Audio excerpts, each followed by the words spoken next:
Hi, and welcome to another episode of SWITCHCast, a podcast delving into the world of film brought to you by the team at Switch. Thanks so much for joining us. I'm Charlie David Page. I'm Jess Benton. I'm Daniel Lemon. And I'm Jake Watt. It's Thursday, the 17th of August, 2017. On this week's show, the good, the bad, and the ugly of adaptations. Find out why some reimaginings of our favourite stories succeed while others crash and burn. And as always, all our reviews and giveaways. Let's get straight into it with The Dark Tower. Based on the acclaimed Stephen King series, the film has been anticipated with bated breath. Longtime fan Daniel took on The Tower. Did this film conquer the fanatic in you? It most certainly did not. Jake Chambers, played by Tom Taylor, is having dreams of an enormous tower, a man in black, and a gunslinger at war with him. His parents think they're just dreams, but Jake knows that they're real, and they lead him through a portal into Midworld and into the path of Roland Deschain, played by Idris Elba, the last of the gunslingers. The tower is all that stands between light and darkness. For thousands of generations, the gunslingers were knights, sworn to protect it. Now I'm the only one left. Roland must protect Jake from the Man in Black, played by Matthew McConaughey, a sorcerer who wants to use Jake's psychic powers to bring down the Dark Tower, the nexus that holds up all worlds. The tower will fall. Get used to the carnage. Now the wars come to Earth. You really think you can stop me, gunslinger? Everyone who walks with you dies. No more. If the storyline sounds like bullshit, that's because that is what the team behind this adaptation of Stephen King's gargantuan Dark Tower series have reduced it to. Bullshit. There are almost no redeeming qualities to this film, a plotting mess crippled with cliches, lazy storytelling, and a shocking lack of scope. For those coming in afresh, it delivers a confusing, badly constructed universe that offers nothing new to any of the number of genres it pathetically attempts to cover. And for fans of the books, it is a shockingly inept adaptation that crunches 7 volumes of world building into a slight, pointless film with none of the mystery, texture, horror, ambition, insanity, or grandeur of its source material.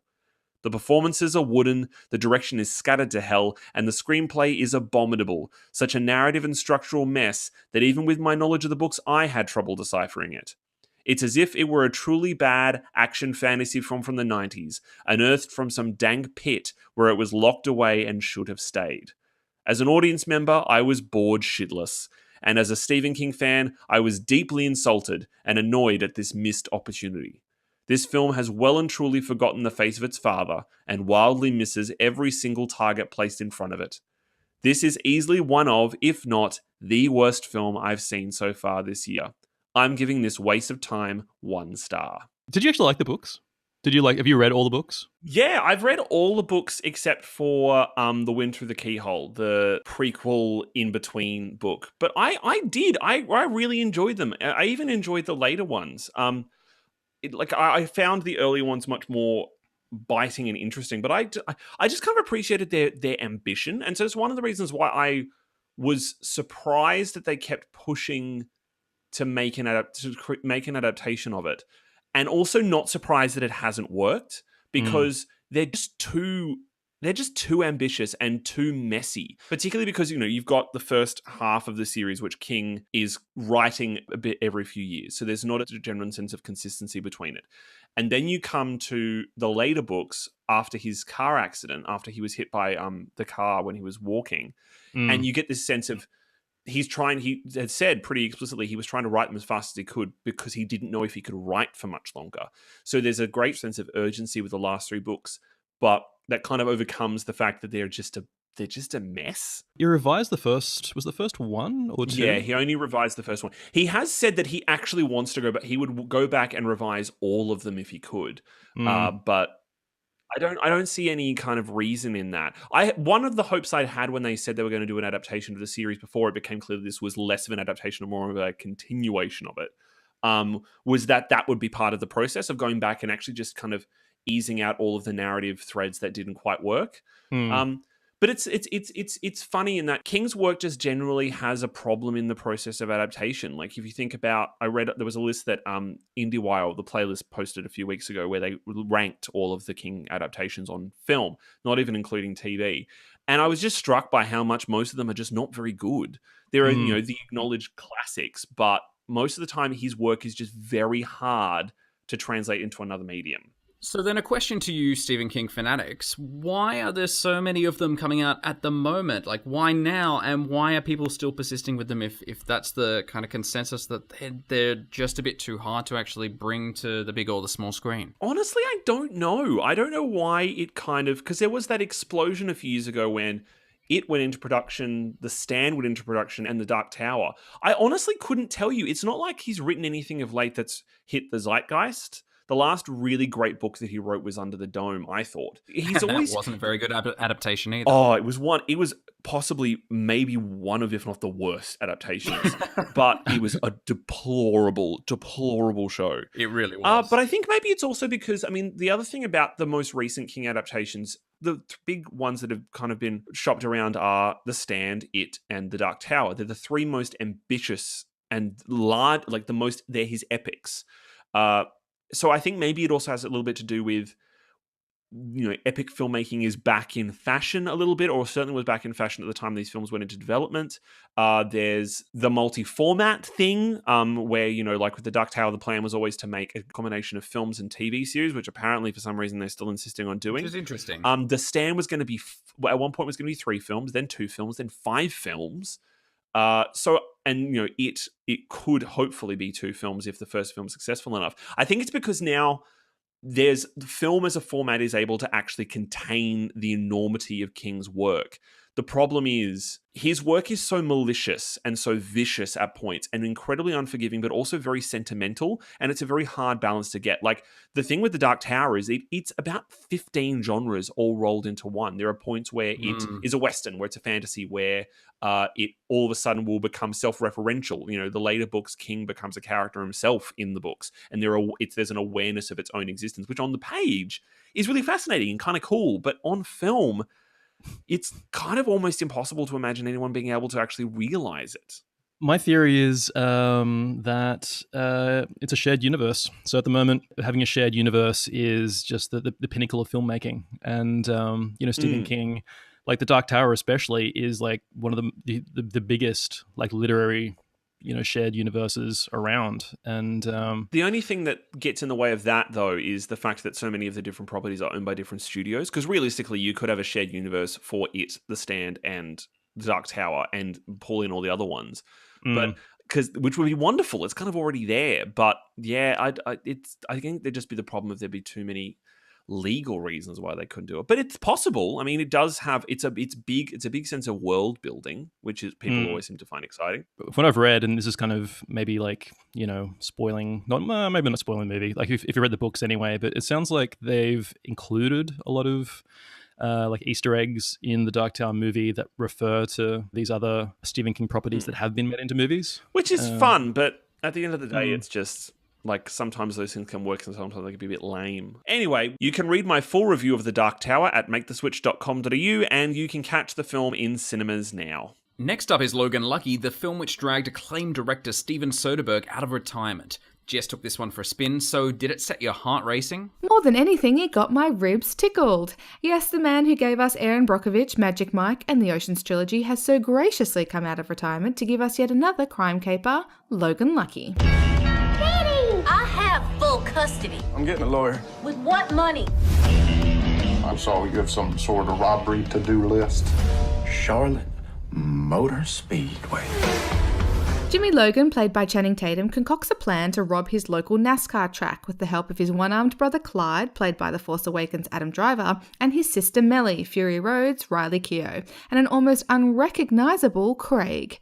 Daniel Craig, as incarcerated hick explosives expert Joe Bang. The only guy who knows about blowing up bank vaults is Joe Bang. I am incarcerated. Yeah, we got a plan to get you out. We're gonna do this for your daughter. I love you, Daddy. We need like a computer whiz. I know everything there is to know about computers, okay? Do you? All the Twitters, I know them. Look, the setup is thinner than Victoria Beckham and it's got more holes in it than a slice of Swiss cheese, but it's so much fun. There are kooky side stories starring Sebastian Stan, Seth MacFarlane and Hilary Swank, but it's all about Daniel Craig. Damn that boy funny. Who knew that under the tuxedos and martinis lay a comedic criminal dying to get out? In terms of Steven Soderbergh's style, it's a little lacking, especially when you have the aforementioned Ocean's trilogy to compare it to, but as Soderbergh himself has described it, Logan Lucky is the inversion of Ocean's 11, and I've given this one 3.5 stars. Well, we've been getting some feedback from our listeners too. On Instagram, Yvonne Ryan told us that she was really looking forward to seeing Logan Lucky and was expecting it to be fantastic, but was a little bit disappointed. Daniel, you've seen it. Would you agree with that? Oh, no, I loved it. I had a really great time. I mean, it's not sublime, intelligent filmmaking, but I really enjoyed it. It's been a long time since we've been able to see a really great, fun action comedy in this vein. And it was nice to see it done with the level of skill that Soderbergh brings to everything he does. I mean, his last few films before his retirement and move to television were a bit lackluster. And I found the last few Ocean's films underwhelming. Yeah, that was shit. But this was a nice return to that kind of fun, bawdy humor. I was just impressed by the fact that it felt like Steven Soderbergh came out of retirement to take the piss out of us. So yeah, I had a really great time. Apparently him coming out of retirement was due to his love of Channing Tatum. Oh, well, don't we all? Don't we all love Channing Tatum? Jesus Christ. But the thing I found funny, like, it was just like endlessly there'd just be things happen where I would literally turn to the person next to me and just go, what the fuck? What's going on? The bomb, the bit with the gummy bears is just so silly and so wonderful. It actually, the best We're dealing with science here. It was like the Coen brothers trying to make a Tarantino film because it had the incredible, impeccable a command of style that the Coen brothers have, whilst having the irreverence of a Tarantino film. The use of music, the use of culture, the use of texture. I didn't know who was in it before I saw it, so I had wonderful surprises when Hilary Swank turns up. I'm like, what the fuck is she doing here? Like, what's going on? She's not a big role, but she's there. She has her purpose. And it's also just a nice. I mean, with the lackluster amount of blockbusters we've had this year, it's just kind of nice to see a film that just kind of does the job, does it well, gets on with it, and you kind of walk out. It has its flaws, it has its problems, but you walk out kind of going, oh yeah, I had a great... It's good fun. Yeah, exactly. Anyway, Logan Lucky is in cinemas now, and you can find my full review at maketheswitch.com.au. Also out today is The Circle. Emma Watson stars as May, a woman who lands her dream job at an impressive tech company called The Circle. It seems their goal is to improve the world, keep people connected, help improve human rights, and provide a greater transparency for politicians. When we are our best selves, there isn't a problem that we cannot solve. We can cure any disease, and we can end hunger. That's Tom Hanks as The Circle's boss, who notices May's work and decides to make her the company's global ambassador. So May, do you think you behave better or worse when you are being watched? We have cameras in place all over the world right now. Watching you. I didn't create this. This is not what I had in mind. Watching you. Things at the Circle, they need to change. Watching you. Everything recorded, seen, broadcast is stored and analyzed here. Despite warnings from The Circle's legendary figures, that's John Boyega of Star Wars The Force Awakens, May ends up in over her head. It's a bit of a prophecy of the current day online obsession, with The Circle a bit of a mashup of Facebook, Google, and Apple, with a drawn-out setup where we find out way too much about The Circle. It comes crashing down in the last 10 minutes of the movie with a completely contradictory ending. While the whole story is entirely predictable, it does have a superb cast, including Patton Oswalt, Karen Gillan, and Bill Paxton, but that seems a waste given the film's absolutely mediocre story and direction. In fact, there is nothing about this film that makes it stand out whatsoever. I give The Circle a sad face and just 2.5 stars. So this movie's by James Ponsoldt. Who directed Smash, The Spectacular Now, and The End of the Tour, which were all pretty good, right? Pretty, I guess, like, universally, appreciated. And now The Circle.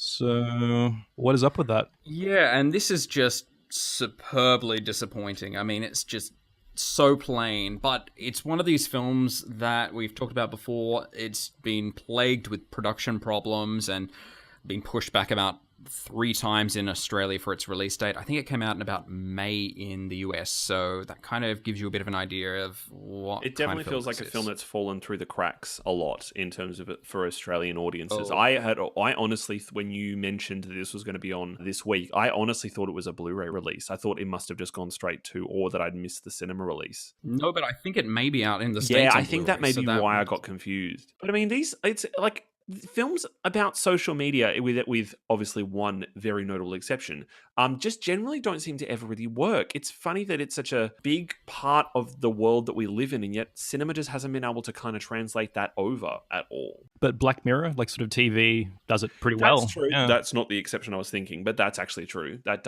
has found a way to kind of engage with it.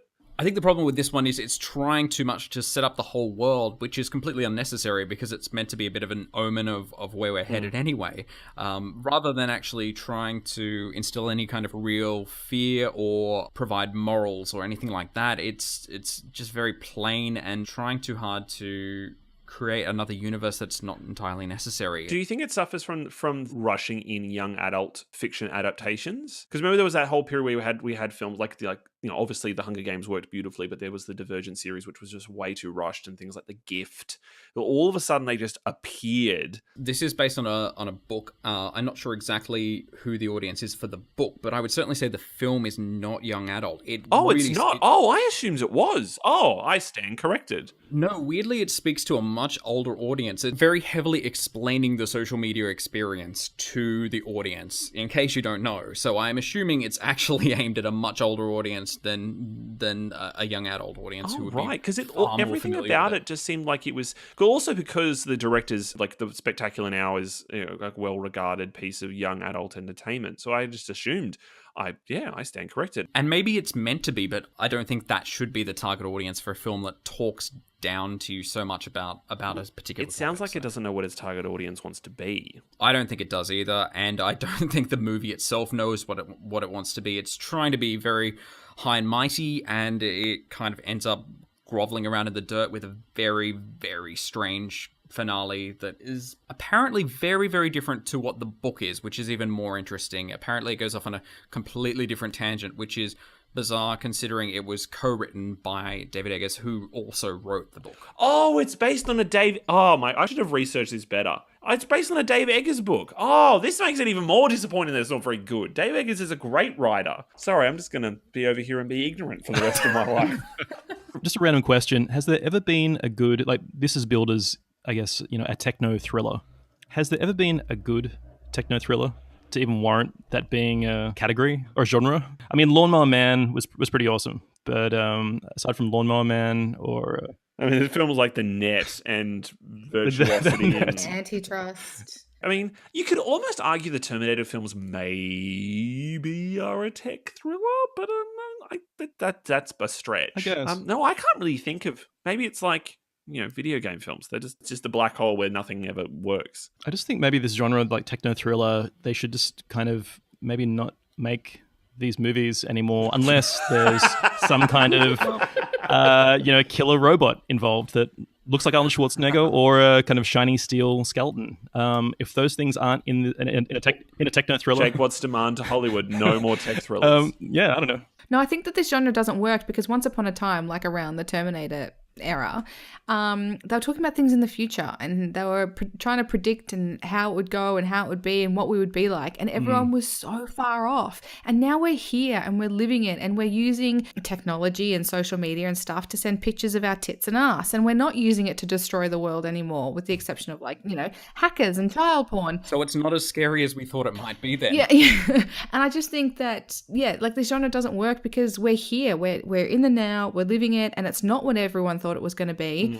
And so now we're forced to think outside the box, and everyone's like, no, this is just stupid. This isn't how it would go. That this kind of form needs to evolve a bit, because now I think about it, there actually has been a really, what you could call it a tech thriller, a really fucking great one in the past few years, which was Ex Machina. I was going to say, but in a way, it's like an evolution from the sounds of it. The Circle is concerning itself with things that we were concerning ourselves about 10 years ago when social media hit. Exactly. This isn't a thing anymore.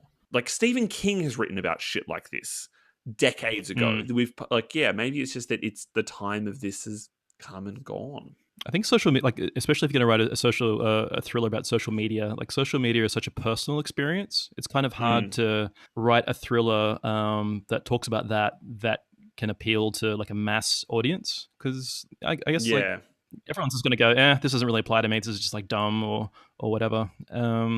It's a really tricky genre, and I'm kind of not surprised that the Circle belly flopped a little bit. Well, you can face your fears and catch The Circle in cinemas from today, or hack into my full review at maketheswitch.com.au. You can also find Madame in cinemas from today. Toni Collette and Harvey Keitel play Anne and Bob, an American couple who move to Paris. When Anne realizes a dinner party they're throwing will have an unlucky 13 guests, she insists her loyal maid Maria, played by Rossi de Palma, join them in the guise of a Spanish noblewoman. But when Maria and a British art broker hit it off, Anne ends up chasing a maid around Paris in an attempt to destroy this budding romance. A gift for you. It's a mess. She is seeing him, Bob. Oh my God! It's like a slow motion car crash. Could he be in love with her? Is that possible? I have a simple desire. To be happy. Finally, Hampstead reaches Australian cinemas from today. Jess went to watch this British drama, so was it a pleasant stroll through the woods for you? Dear God, no. This supreme waste of time and above all else, talent is set in the affluent London town of Hampstead, where recently widowed Emily, that's Diane Keaton, resides. This doormat of a woman comes to befriend local tramp, that's British speak for homeless person, Donald, who's played by Brendan Gleeson, and when his shack upon the heath is threatened when developers roll in, Emily takes up arms and a new romance with Donald to help save his home. This is an eviction notice. You're living on land worth millions. They really don't want you here. Oh my God, it's a shame. If only they got to know me. We're gonna help you, man. What am I, your cause of the month now? Every time someone threatens your pride, you puff up like an emotional porcupine. It never stops, does it? Whole world wants me to change, and now you too. If you really want to stay here, you're gonna have to fight for it. This underdog story of real people fighting the man and society's standards is nothing new. I personally think that The Castle did it best. So this is anything but original. Not to worry, you can capture the audience with great characters, and once you've got them hook, line and sinker, start tugging on those heartstrings. Yeah, Hampstead has none of these things. Its two main characters are weak, rude, bitter, and contradictory at best. There is nothing likeable about them except perhaps their behind-the-scenes actors, whom I can only assume were duped into signing on. Hampstead is poorly written, mediocrely directed, and nothing, not even Diane Keaton herself, can save this shit shack of a film from demolition. I've given it 1 star, and I'm not even sure where that one came from. Vicious. Way harsh. Meow. It's such a bummer because Brendan Gleeson is usually so good in everything. He's just like such a. I know. I love him. He's like Brian Cox. He's like one of those value add actors who sort of, even if he's in something mediocre, he kind of makes it kind of okay, goodish, and yet somehow ends up in so many mediocre films. Well, I think that's just because he does so many films. Yeah. The whole film just sounds like a really boring version of that storyline in Unbreakable Kimmy Schmidt with Lillian trying to like stop the developers from like gentrifying her suburb. That just sounds like a boring version of that, or like they've inverted the roles, where realistically you would imagine that Diane Keaton would play the mad cookie woman who wants to stop the developers. Instead, it's Brendan Gleeson, who has never really been either tried mad and kooky with Harry Potter and it didn't really work. So he's much better at being like serious and gruff. And probably a bit smelly. But yeah, I mean, I saw the poster for this and I thought it looked boring. It's one of those, you know you're in trouble when the poster is just 3 strips. The top one is one person's face. The middle one is the title with a landscape behind it. And the third one is the other person in the film's face, but like the opposite side. So it's like they're looking at each other, but not really looking at each other. And it's just like there's a line between them. It just looks like, oh, someone quickly photoshopped this and put a lot of like English countryside in the background to make people go, oh, this looks like nice and pleasant. It definitely doesn't seem like they've put much effort into the marketing of this film, and I think that probably comes from the film itself. Yeah, but I think that comes from the lackluster film. I think they haven't got much to work with this one. No, I feel sorry for the publicity department. They've clearly gotten this film, they've seen it, and they're going, what the fuck am I supposed to do with this? Yeah, it's also a really unmemorable title as well. It's one of those films that you will just forget about instantly, basically. Yeah. I don't mean to sound rude, but like this movie seems like it was designed for old people. And just looking now, the director Joel Hopkins, his last film was, I think his last film was Last Chance Harvey, which my mum really enjoyed. I hope your mum isn't listening to this podcast, because I think she's going to take very great offense to this. No, she knows she's old. It's okay. But I love that the youngest person out of all of us is the one that's telling us about how this film seems to be made for old people. I don't know. I think that, with that being said, like Last Chance Harvey was, at least entertaining on some level. Like it's not like, a movie designed for old people has to be crap. So, yeah. You've got lots of great examples. No. Think about The Lady in the Van, for instance. That was a great British film about another homeless person, which was fantastic. Yeah, that was awesome. Maggie Smith getting upset. Maggie Smith's amazing. Yeah. I'm a sick woman. What about Calendar Girls or The Full Monty? It always annoys me when there are films like this that don't have a lot of respect for their audience, because it just feels like, they're just because they're an older audience doesn't mean they have any less right to be delivered a great film. This film doesn't even have like good fluff value. It's just awful.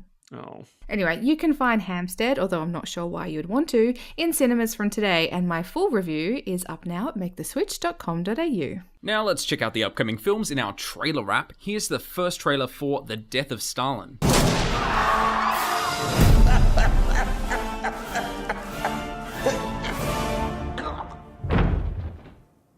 Should we investigate?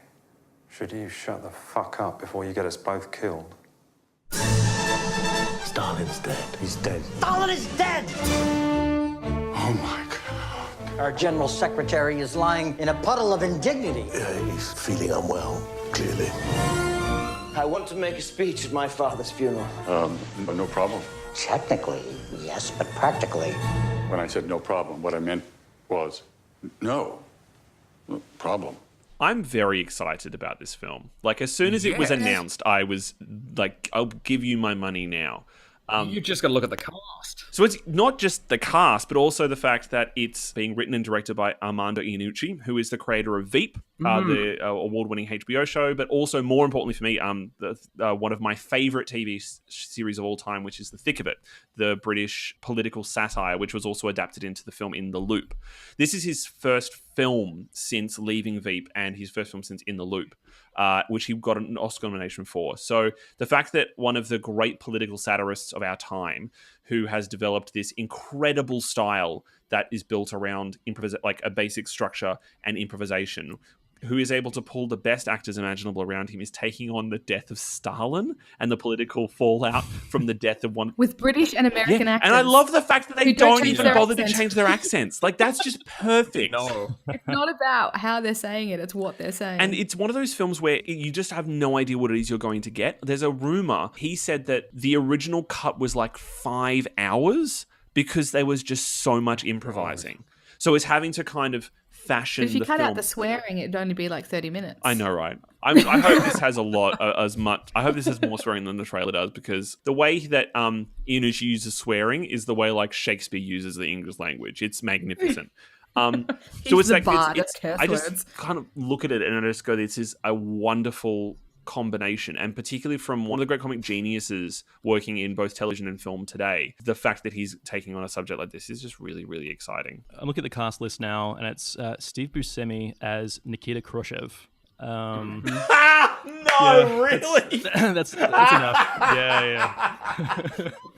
See, that alone for me is enough to just Jeffrey Tambor. Jeffrey Tambor as Georgy Malenkov. Because I mean, the fact that he just instills in his cast the kind of freedom to do whatever they want, like sets up the parameters and just lets them go. Like some of the performances he's gotten out of, like the performance that Peter Capaldi gives in The Thick of It and In the Loop as Malcolm Tucker is like iconic, and that they're able to work together to create that. The performances he gets out of his actors are terrific. So yeah, I don't know the rest of you, but I'm very excited for whenever they decide to deliver this film to us. No, I'm definitely excited too. All right, well, let's take a look now at the new Texas Chainsaw Massacre prequel, Leatherface. I want every cop from here to New Mexico on the lookout.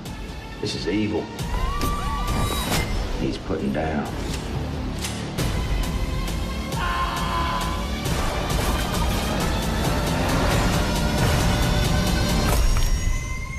show them who you are. The Texas Chainsaw Massacre movies haven't, been the greatest horror movies, but if you look at them in terms of, cultural significance, they did a lot. The first one was a hugely profitable, low-budget independent movie. The Texas Chainsaw Massacre 4 was the movie that launched Renee Zellweger's career and Matthew McConaughey's career. That's pretty true. Culturally significant, I guess. This one is the second prequel/reboot for the series. To be honest, the only really interesting thing about it is the fact that it's directed by Julian Maury and Alexandre Bustillo, the directors of Inside, which came out during that French mid-2000s. There was the new wave of French horror. Like Martyrs and High Tension and films like that, yeah. And Inside is regarded as, I guess, being the best of that bunch. It's a pretty weird, kind of nasty horror movie. Do you think that it kind of maybe looks a little bit like that thing we've talked about the last few weeks of the problem with horror films of having like directors for hire to come in and just kind of whip it out? Or maybe they've been brought in to try and save it. Yeah. For me, it's like these guys, Inside is a really extreme horror movie. Like it's, a psycho menacing a pregnant woman, which, that's never going to be made in America. So I think this is probably like the best chance these guys had of, I guess like a Texas Chainsaw Massacre movie is the best chance these guys had of making a mark on the, the American horror scene. Yeah, because I mean, extreme is the thing that everyone associates with the Texas Chainsaw Massacre films. And that's funny because there were two things that struck me about this trailer. One was that it didn't seem very extreme. I mean, maybe they're kind of holding back and the best of the best will come in the film, but it didn't really strike me as anything. And the other is it feels very much so like they're resting on the laurels of the legacy of the Texas Chainsaw Massacre. Like that's essentially what they're pushing in the trailer, the fact that this is the guy, you know who he is now, see how he became Which just kind of emphasizes it just seems lazy. It emphasizes the laziness of studio horror films. We talked about this last week with Annabelle, the thing of just like you assume that your audience is going to be there if you just deliver the goods, and realistically, like this film is not made for people who are hardened horror fans. Like the studio horror films are made for people who just want to go and have a good time and have a bit of a scare. But it feels so tired. Like, why are we still making Texas Chainsaw Massacre films? Like, it just feels like beating a dead corpse. And when there's so many really interesting horror properties out there, great ideas, original ideas coming from the independent world or around the world. Another film about Leatherface. Great. We'll see how he became who he became. Again. It's like we've seen Leatherface's origin story almost as many times as we've seen Batman's parents being shot. Well, that's the thing. Like, sort of, Texas Chainsaw Massacre at the end of the day is just like a brand, and they have to keep it alive every few years. They got to prod it with like a movie or whatever. Therapy. So maybe it's time for a Leatherface versus Krueger or something like that. It feels like it's about that time. Oh, I think recently they did like a Ring, the Ring versus the Ring versus the Grudge. It's like when you have to pit two franchises against each other. In a horror context, you know it's the end. I think sort of Halloween, like, Michael Myers he hasn't fought anybody yet. So, possibly that could be like the next grudge match, God. Leatherface versus Michael. Look, at the end of the day is though, like, at least this movie has an interesting team of directors. And this is their first English language horror movie. So there's like a glimmer of...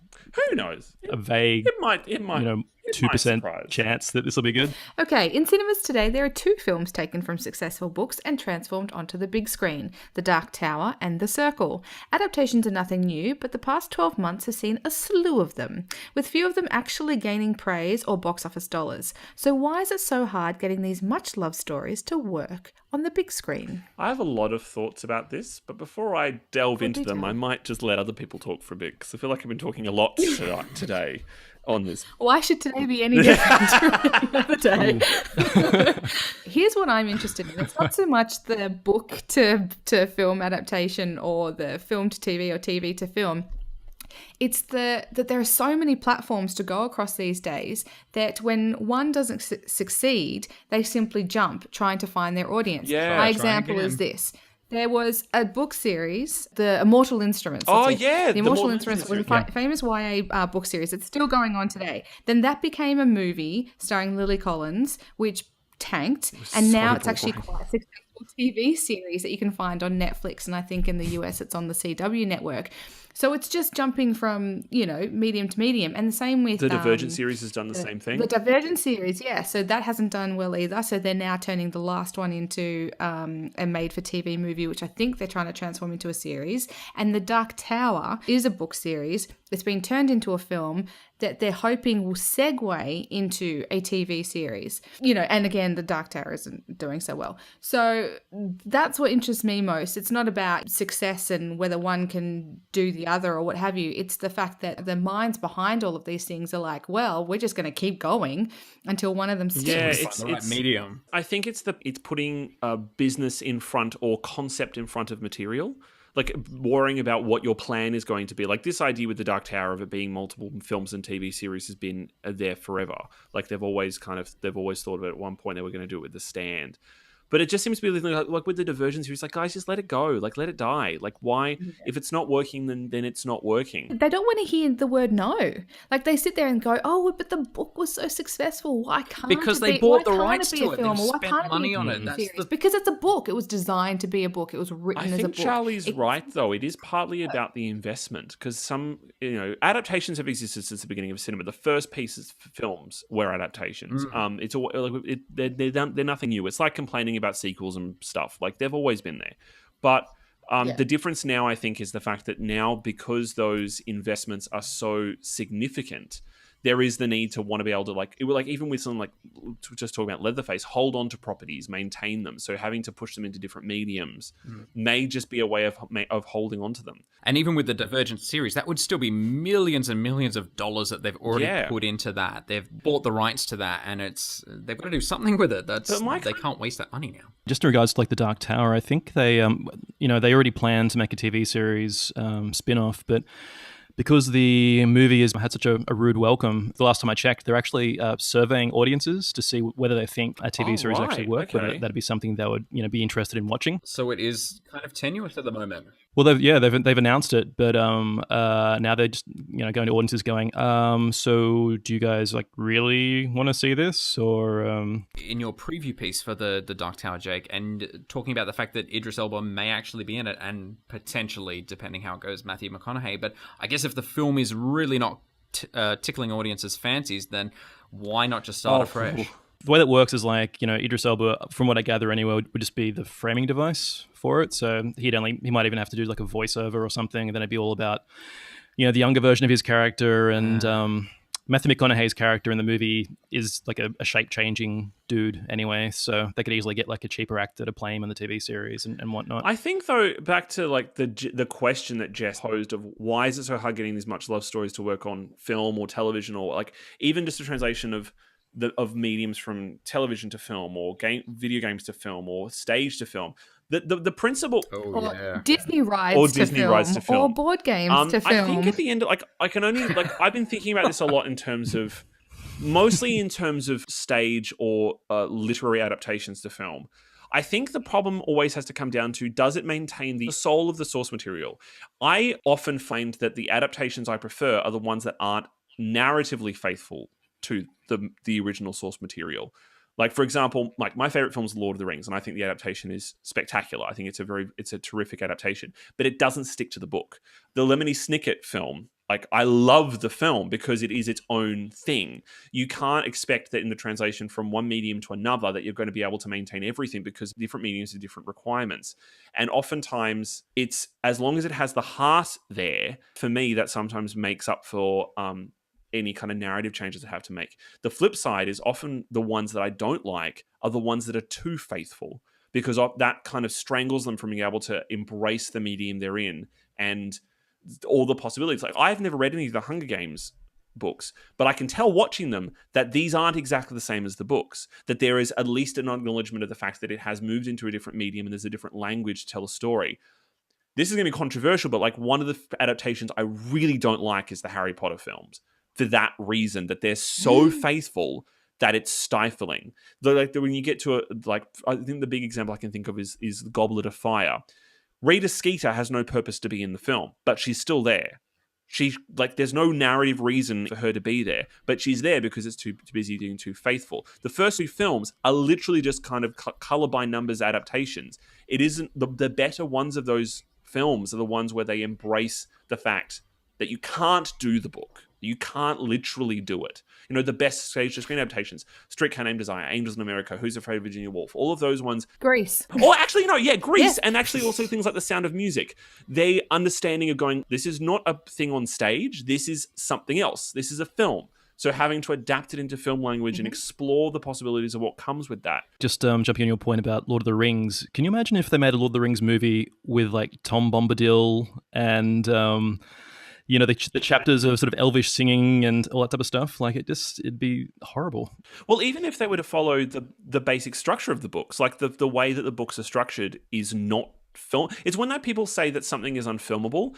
Oftentimes I think it has to do not with the narrative but with the structure.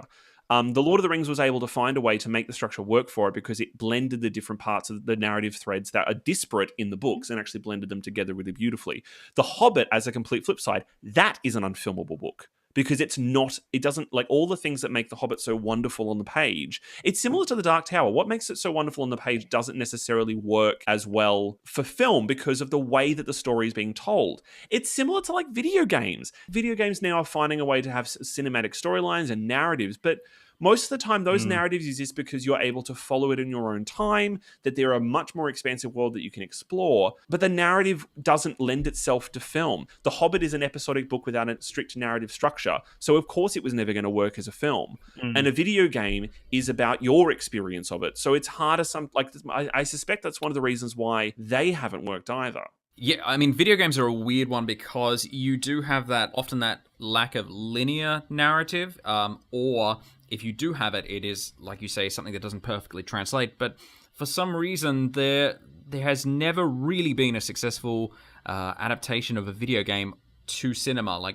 And the funny thing is, I was doing some research on this, and it seems at the moment there are 61 video games which are being adapted to cinema. Whether or not they all make it to the big screen is another story, but it's bizarre that they are still trying to push with that particular source. I'm not a gamer, but my partner is, and I have done some study on games before, and in the last few years, they've become more and more and more narrative. Like the detail in the stories and the backstories is really quite crazy. Like they actually get in writers. Like we're not just talking about graphic artists and video game designers. We're actually talking like authors to come in and write these stories. So it makes sense as a source material these days. Can I just drop Wreck-It Ralph in here? Drop that bombshell. I don't know. I thought Wreck-It Ralph was actually, it kind of wielded a lot of different properties and in jokes and had like quite a good story and stuff as well. But I guess it wasn't actually actively based on any one property, even though it was kind of loosely based on Donkey Kong or something, I think. But I found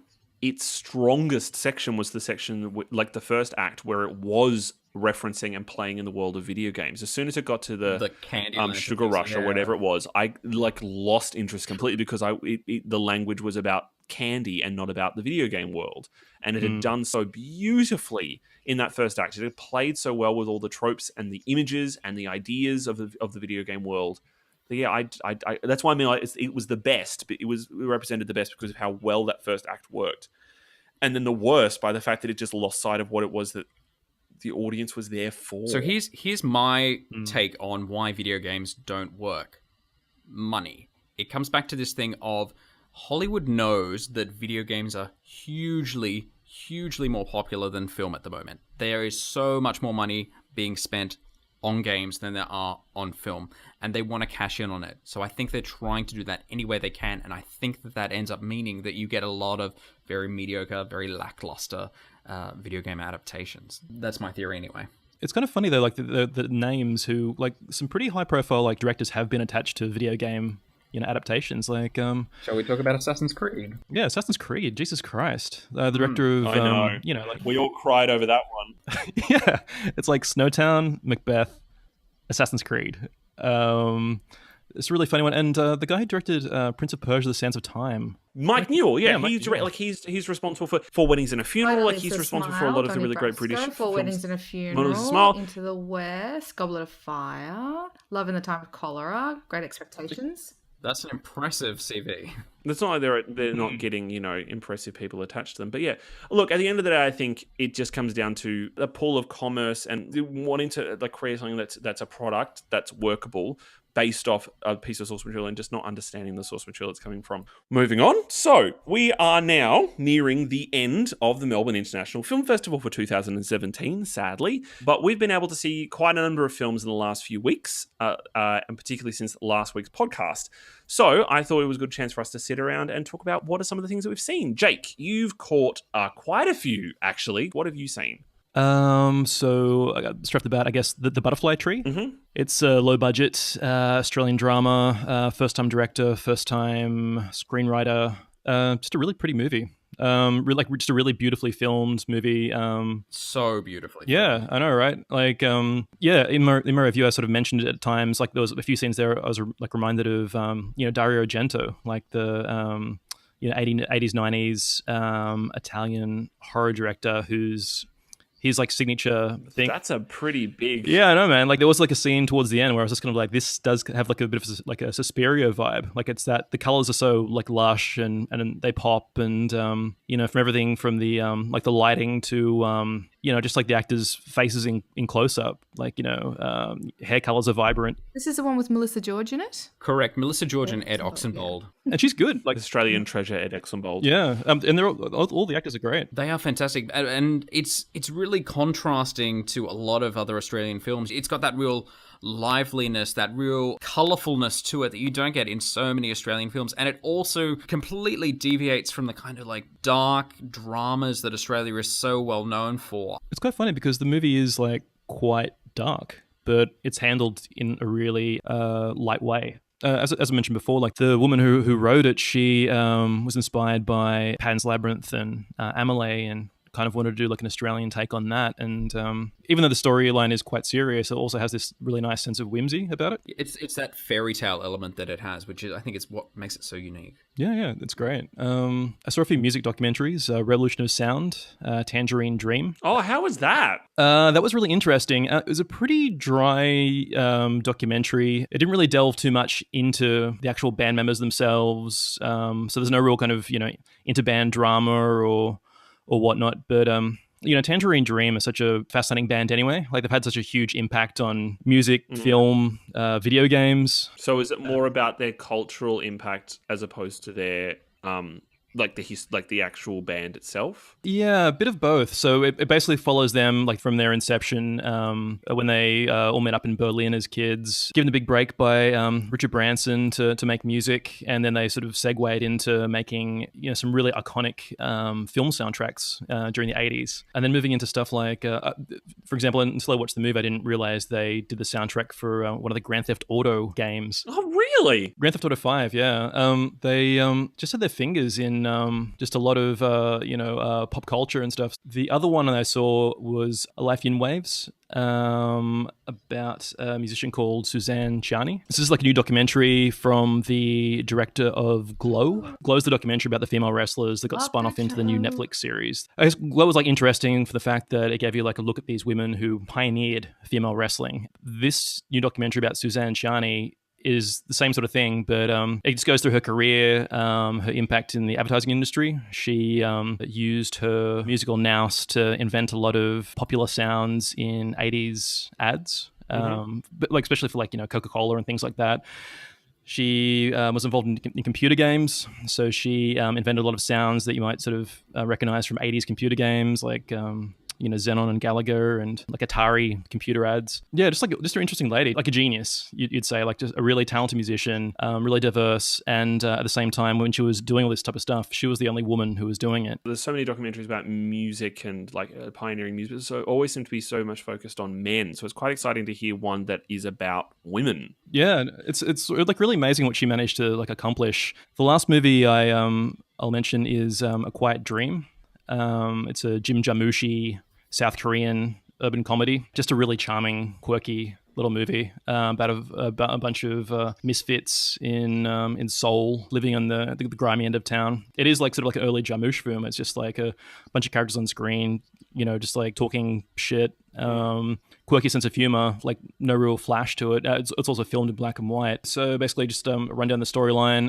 A young woman runs a small bar in Seoul. These 3 dudes turn up every day. They all have their own hard luck stories. They turn up to flirt with her. And the 3 guys are all played by well-regarded South Korean directors. Yeah, so the movie itself is like just a super charming little romantic comedy, urban drama. I don't know, like you kind of like describe it as like sort of 3 guys turn up to a chick's work every day to harass her. It doesn't sound particularly charming. Yeah, yes. No, it is. It's like it's just a very sort of gentle, quirky movie, and their courtship of this one woman. The movie goes out of its way to make sure like these guys are sort of viewed as as hopelessly as possible. Yeah, I recommend it. Super charming. Great. Right. Well, Charlie, you were able to catch some as well. What stuck out for you? Look, I have a couple of gems. First, I was really lucky to see Jupiter's Moon. It was one of the films that I went into with. It just seemed like an interesting synopsis to me. Basically, it's about a Syrian refugee who's making his way to Hungary, and on the way ends up getting shot by an immigration officer, and miraculously, with no reason whatsoever, develops the ability to fly. And basically ends up befriending the doctor at the camp, and the doctor helps him escape. And it's this beautifully shot film. It is honestly one of the most amazing things I've ever seen on film for the way that they shoot it. The shots of when the character who can fly is hovering off the ground, you'll see the camera doing beautiful, slow, gentle 360-degree tracking shots and going upside down. It's honestly something you just sit there and go, I do not understand how they filmed this. It is so spectacular. But also... That sounds wonderful. It's amazing. But also the story behind it is so superb. You've got that doctor who starts off the whole film as an arrogant asshole who's only interested in himself and ends up basically fucking over this kid and has to make amends because he realizes that this kid is amazing and becomes this kind of father-son relationship, which is just so natural and so touching. It was so beautiful. And then when you get to the end, it's emotionally devastating the way it all ends, but at the same time, so beautiful. So I gave that 5 stars. Did you say the soundtrack was by Jed Kurzel, the Australian? Well, I'm sold then. Another amazing part of this film. I totally would not have guessed it from the sound of it, but it is beautiful and heartbreaking. And the other film Daniel and I went to see together was The Killing of a Sacred Deer, which is just so bizarre and so dark. You just it's delicious. Imagine. It's by the director of The Lobster, and that should give you some idea of the kind of style. The language that they use is very similar to The Lobster, but it is a completely different film. It's much more set in the real world. It's a lot more tangible, but you end up with this story of this doctor and his family, and basically their children becoming unconventionally ill. He's a doctor in this hospital and they can't figure out anything that's wrong with them, and it's just this whole story of revenge it ends up being. It's almost Kubrickian. Like, it reminded me a lot in terms of the kind of command of the image and the way that the camera moved and the rhythm of it reminded me a lot of The Shining, or or even like weirder moments in films like A Clockwork Orange and stuff like that. There's one of the things that's so impressive about this director, Yukos Lanthimos, is that his command of image is so startling and so uncompromising, and his style is unlike anyone else. So we were talking about this after the film and going, I can't think of any other director who quite establishes that beautiful line between comedy and horror as well as he does. And I don't know where it comes from. I'd be very interested to actually hear an interview or like listen to him speak and talk about where this film came from. Particularly a film that is as vicious and dark as Killing of a Sacred Deer. And also, it's just a giant puzzle piece. Like, you don't get all the answers. They leave you with so many questions. And there's even so many things which they leave open to interpretation that Daniel and I have not entirely agreed upon that happen. Yeah, we spent all last night arguing over one particular narrative point, being like, it meant this. No, it meant this. No, it meant this. Like, I think you're wrong. I think you're wrong. the way they said one line in the film. It changes everything. But I've completely skipped over the fact that this stars Colin Farrell, who was also in The Lobster, and an amazing, amazing performance from Nicole Kidman, who is a great other half for him. But there is a 16-year-old kid named Barry Keoghan in it who absolutely steals the show. He is utterly disturbing, but every single moment he's on the screen is just fixating. He's also in Dunkirk. He plays the boy who jumps onto the boat that's going off to the beaches of Dunkirk to go and help. He's fabulous in that as well. But this is quite a performance. Very different role, probably. Yes, very different. Well, I was able to catch a few really good ones as well, and probably the one that I'm most excited about in this past week was Ruben Östlund's The Square, which was the film that won the Palme d'Or recently at the Cannes Film Festival. Both Charlie and I got to go and see this, and it is a mighty, mighty film. It's incredible. It's an incredibly funny indictment of the art world, whilst also mixing in great commentary around our ability to communicate with one another. The basic concept of the film is the curator of a major modern art gallery, his name's Christian, is ushering in a new exhibition built around a piece of artwork called The Square. The idea being of which is that when you stand within the square, everybody has equal rights and responsibilities for one another. So it's about social awareness. He's designing an entire exhibition around this concept. One morning when he's on his way to work, he gets mugged and has his phone and wallet stolen, and decides, mostly out of kind of morbid curiosity, to try and track down his phone with increasingly hysterical and bizarre consequences. The film reminded me a lot of the very first film I recommended on this podcast, which was The Exterminating Angel, Louis Buñuel's film, of that idea of a social commentary placed within the world of a black comedy filled with images that make almost no sense. There are some wonderfully surreal, ridiculous moments in this film, particularly around Elizabeth Moss, who is in the film as oh my god, yes, as an arts reporter. The film is set in Sweden. It is mostly in Swedish, but there are a few American and British actors that pop up in there, Elizabeth Moss being the most memorable. But it's a beautiful film that navigates very closely the line between comedy and violence. It's in a similar way Killing of a Sacred Deer does, but Killing of a Sacred Deer is a lot more malicious in its intent. The Square is trying to provoke and relax you with its ridiculousness. It's hard to describe without ruining a lot of the surprises, but it should be getting a release at some point later this year, and I cannot recommend it highly enough. The Square, one of my favourite films in the festival so far. It's been a long time to get this film in a screen in Australia, but Terrence Malick's documentary Voyage of Time, the IMAX version, which is the 45-minute version, it was a film that he was making in tandem with The Tree of Life. It's an ongoing project he's been working on for decades of creating a documentary film around the origins of life in the universe right through to the end of time. It looks incredible. It has some incredible photography from all over the world, and that's shot over the past 30, 40 years.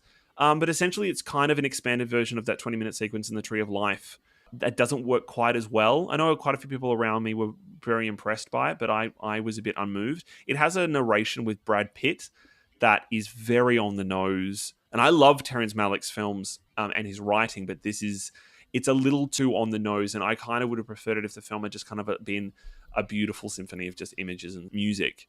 But it's worth seeing, particularly at IMAX. The cinematography is astounding, so it's worth it for that.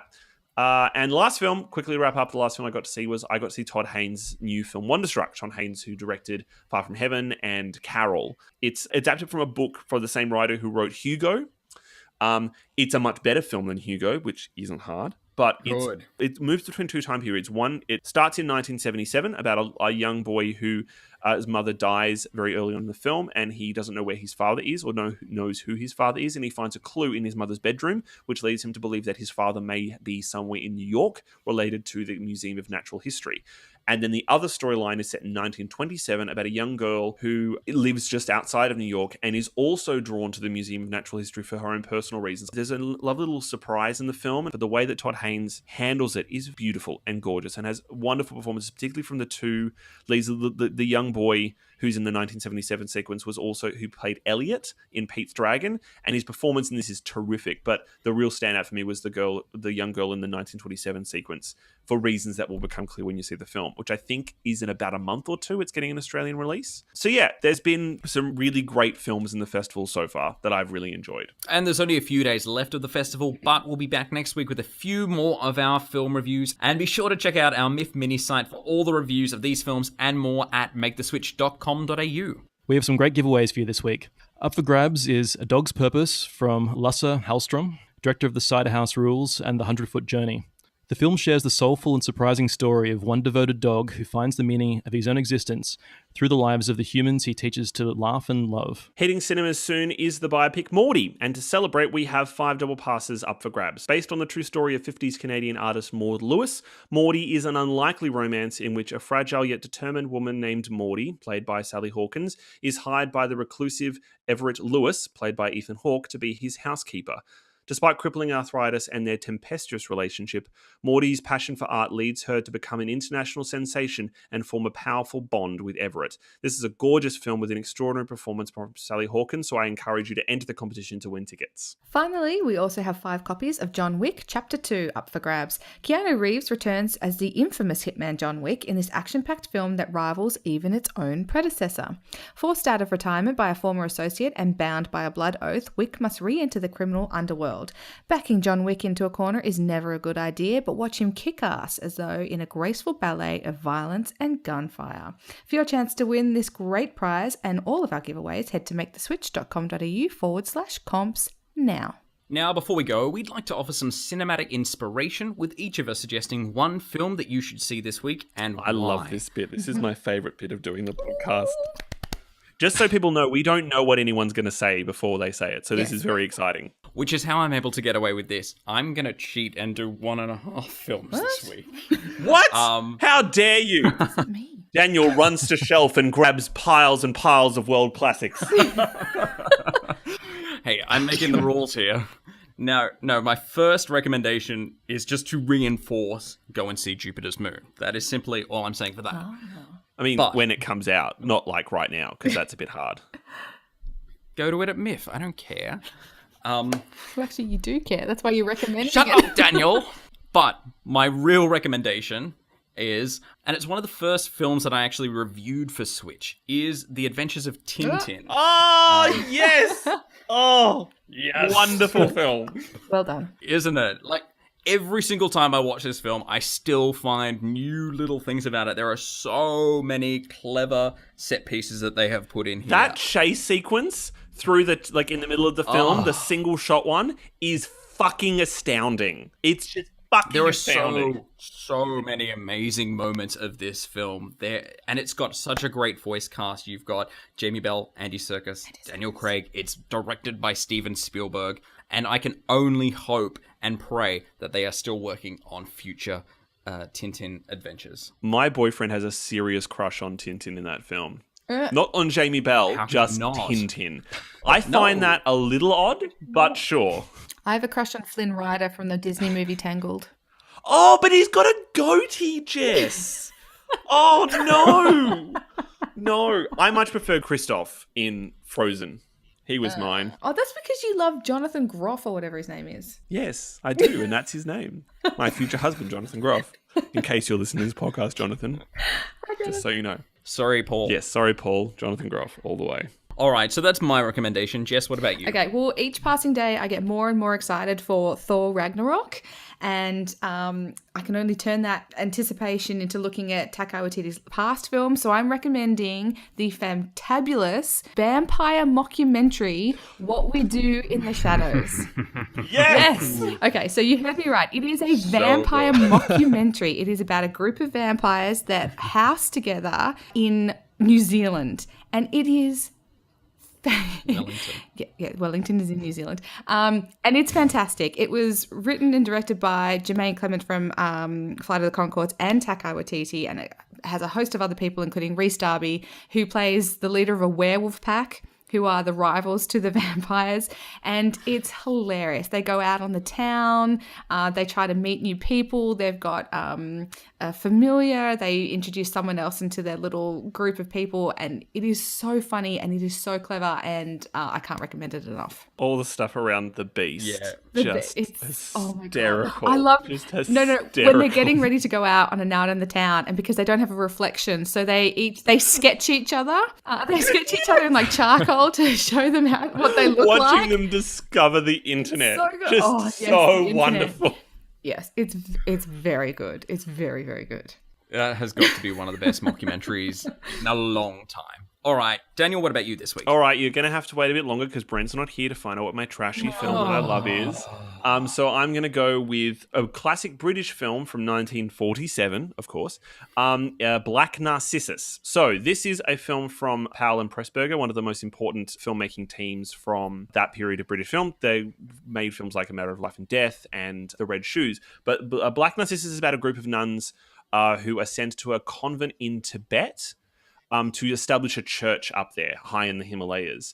But because they're in a higher altitude and because they're isolated, they essentially kind of go a bit nuts because they all get a bit too horny. The film never makes that explicit, but that's pretty much what it's about. So essentially, it's about a group of mad, horny nuns on a hilltop in the Himalayas losing their mind. The cinematography is incredible. Like, still regarded as some of the most beautiful cinematography ever captured on film. It's got Deborah Carr in it doing an incredible performance. As a horny nun? As a nun, she's the head of the horniest order. Of them all. So yeah, there is one. I can't remember what her name is. There's one performance that is just fucking incredible. Basically, imagine if The Sound of Music, but as kind of like a weird, bizarre horror film. I kind of don't want to. With sexually oppressed people. Is this like the horniest? It's like the horniest nun movie, right? No, this is no. Like out of all the horny nun movies, this is like the horniest nun movie. That like would actually be the Decameron, which is a Pier Paolo Pasolini film. It's a series of short stories in a film from classic text of the Decameron, but it has been remade as The Little Hours, which is the film there with Alison Pill and Dave Alison Franco. Brie. Alison Pill, different ones. Alison Brie and Dave Franco, that's coming out. I'm actually seeing it in a few days, I'm so jealous. which is they sold exciting. out here at the Sydney Film they've Festival. announced it for MIF. But no, I think that's the horniest nun film. This would probably be the second horniest nun film. Okay, I'm just updating my list of horny nun films now to... Yeah, we'll go with The Sound of Music as the third horniest nun film. Oh, no, the horniest nun film. No, I was saving that one, actually. I do know what the horniest nun film is, and I'm saving that for another episode because it's one of my absolute favourite films of all time. Let's rank horny nun films. All right, all of our listeners, please email contact@maketheswitch.com.au. Send all your complaints to Daniel at Yes, complaints go to Daniel@maketheswitch.com. But make sure you watch Black Narcissus first, because otherwise I don't have anything to talk about with you. All right, Jake, you are last but not least. Trash or treasure this week, what do you have for us? Top the horny nuns, Jake. That sounds like a challenge. God is listening. Yeah, I really can't. But I'm just going to go for like the Thing. It's a 1982 sci-fi horror film from director John Carpenter. A masterpiece. It's a classic of the sci-fi genre. It's a bunch of dudes in the snow. They're all like broing out. Some of them have like really awesome beards. Some of them don't. They have a lot of hoods and parkas. And one day an alien arrives and their lives are never the same. And, in the form of a very cute dog. Don't forget the fact that it turns up in the form of a very cute dog. Yeah, it's like sort of one very cute dog, then a not so cute several dogs, and it's a very cool movie just for the fact that it's a whodunit. It's almost like an Agatha Christie style, like murder mystery at times. It's a gooey sci-fi, bodies morphing, head crabs and limbs falling off style movie. It's a pretty remarkable film. Like I remember the first time I saw it, I was staggered by it. I still it still amazes me. The visual effects, the special effects, the makeup effects in the film are just, they're still never one of John Carpenter's best. Yeah, easily. And just like the Carpenter's soundtrack, go and see The Thing. Give it a watch. If you can work out who the Thing is at the end of the movie, please email me. And or hit me up on Twitter and let me know. Because we'd be very impressed actually if you could work out who it is. Because who the fuck it is? Some amazing suggestions again this week, and you can find the links to all the articles we've talked about on this week's podcast at maketheswitch.com.au. Please subscribe to SWITCHCast on iTunes or your favourite podcast platform, and don't forget to rate us and stay in touch on Twitter. I'm Charlie_David. Jess. I'm Miss Jess_Switch. Daniel. At Daniel Lemon. And Jake. At Jake Chatty. Like it, follow it. You can find us on Facebook, Twitter, Instagram, and YouTube at MakeTheSwitchAU to stay up to date with the latest reviews, news, trailers, and giveaways.